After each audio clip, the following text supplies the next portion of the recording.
At jobs.utah.gov, our unemployment insurance services allow you to report wage information manually or to upload a wage file. This video will explain the manual report filing process. Please note, you must first create a user account and add a business before you can file a report online. After logging in, click the Tax tab and select File a Tax Report Manual Entry. Select Start Report next to the year and quarter you wish to file. The system will automatically provide the names of employees reported in a prior quarter. Enter wages for only those employees who performed services in the quarter for which you are filing. To add a new employee, click the green Add Employee button.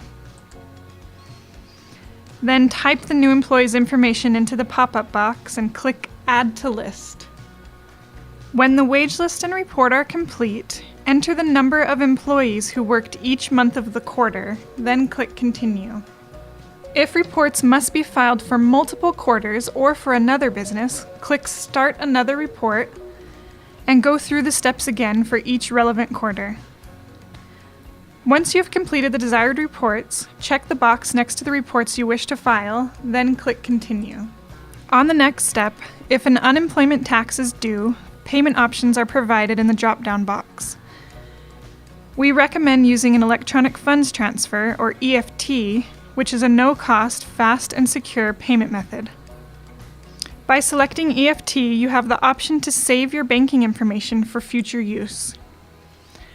After entering your banking information, click Continue.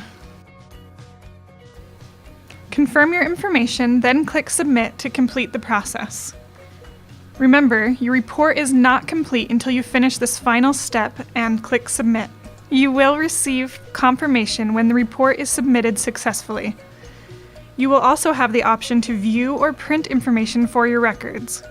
Your reporting history is always available to view through your account.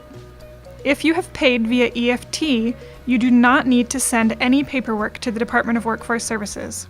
If you're having problems or need additional assistance, click on the live chat button during normal business hours, and a customer service representative will be happy to assist you.